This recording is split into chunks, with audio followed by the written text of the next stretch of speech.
La paresse se manifeste par le manque de but. La Bible dit, elle veille sur ce qui se passe dans sa maison et elle ne mange pas le pain de la paresse. Proverbe 31, verset 27. Les projets de l'homme diligent ne mènent qu'à l'abondance, mais celui qui agit avec précipitation n'arrive qu'à la disette. Proverbe 21, verset 5. Celui qui cultive son champ est rassasié de pain, mais celui qui poursuit des choses vaines est rassasié de pauvreté. Proverbe 28, 19. La caractéristique des gens paresseux est qu'ils n'ont pas de but clair. Aujourd'hui, ils peuvent désirer être une chose, demain, ils veulent une chose totalement différente et le troisième jour, une autre chose. La seule chose qu'ils désirent de façon consistante, c'est l'opportunité de se relaxer, de se reposer et d'être à l'aise. Ils n'ont aucun but directeur. Si tu leur demandes des buts, ils te diront « Les buts, ce n'est pas pour moi. J'ai vécu ma vie sans but et j'ai réussi. Pourquoi devrais-je changer ?» D'autres paresseux te diront « J'ai mon but. C'est un secret entre Dieu et moi. Pourquoi devrais-je te le dire ?» D'autres te diront « J'ai fait des ambitions avant et j'ai échoué lamentablement et je me sens coupable. Je ne peux plus me soumettre à toute condition qui pourrait produire les mêmes résultats et les mêmes effets. Que les autres établissent des ambitions et les accomplissent pour nous tous. Ils sont trop paresseux pour demander « Seigneur, que veux-tu que je fasse ?» Ils sont trop paresseux pour réfléchir clairement. Ils sont trop paresseux pour analyser leurs forces. Ils sont trop paresseux pour analyser leurs faiblesses. Ils sont trop paresseux pour élaborer un plan. Ils sont trop paresseux pour s'engager envers une personne de peur qu'elle ne leur exige du travail dur, de la discipline. Ils sont trop paresseux pour s'engager à un projet pour une longue durée. Ils savent qu'un but les forcera à réfléchir, à se concentrer, à travailler dur, à presser de l'avant, à surmonter des difficultés, à confronter les défis. Connaissant cela, ils font tout pour s'éloigner d'un but. Ils ont aussi peur qu'un but ne les expose pour ce qu'ils sont réellement. Ils se cachent dans le manque de but. Ils n'ont pas d'heure fixe pour se réveiller. Ils se cachent derrière des phrases. « Le Seigneur me réveillera au moment convenable. » Cependant, quand il s'agit de la nourriture, ils ne disent pas « Le Seigneur me dira quand il faut manger. » S'ils voient le danger qu'il y a dans le manque de but, ils diront « Je suis en train de chercher la volonté de Dieu concernant l'appel et le but de ma vie. » Ils diront « Aujourd'hui, dans 6 mois, dans 1 an, dans 2 ans, dans 5 ans, ils peuvent le dire pendant 20 ans jusqu'à ce que la mort arrive à mettre fin à leur vie sans but. Ils se sont eux-mêmes ruinés à travers le manque de but. Ils auront gaspillé les 2 grandes ressources de ce côté du ciel, le potentiel humain et le temps. Quel gaspillage! Quelle tragédie! Chapitre 12.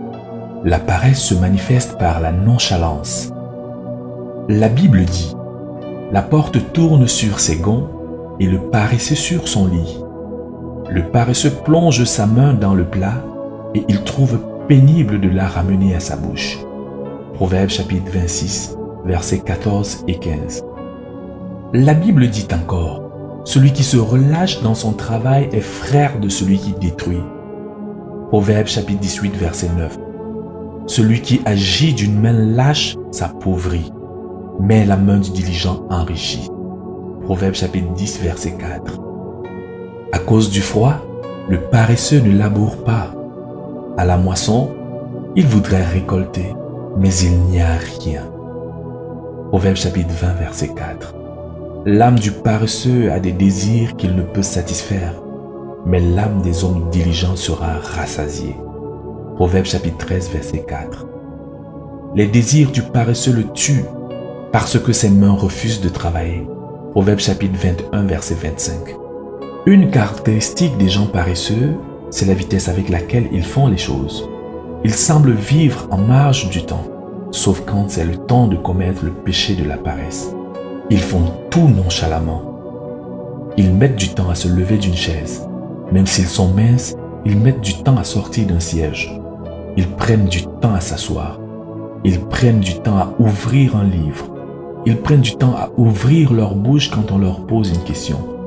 C'est comme si des kilogrammes de plomb étaient attachés à leurs lèvres supérieures et inférieures, de telle sorte qu'ils semblent essayer de surmonter ce poids pour ouvrir la bouche.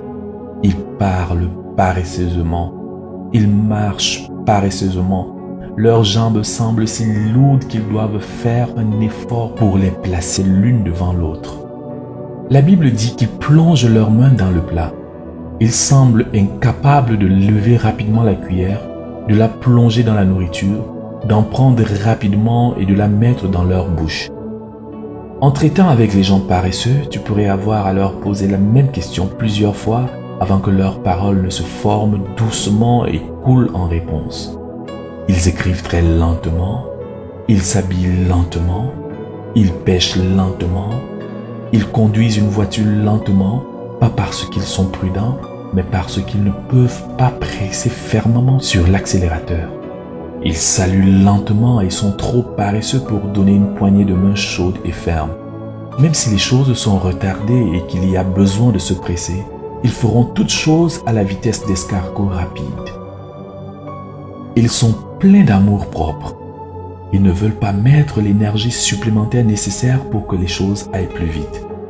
Si tu les forces à parler vite, soit ils se mettront à bégayer, soit ils parleront rapidement pour un temps, ensuite rentreront en eux-mêmes. Ils sont nonchalants dans leur travail parce qu'ils ne veulent pas se donner de mal. Entre le moment de leur réveil et le moment où ils sortent du lit, il peut s'écouler 30 minutes. Premièrement, ils prennent un long temps pour s'étirer dans le lit. Ensuite, ils passent un bon nombre de minutes à ôter la couverture, ensuite les draps. Nonchalamment,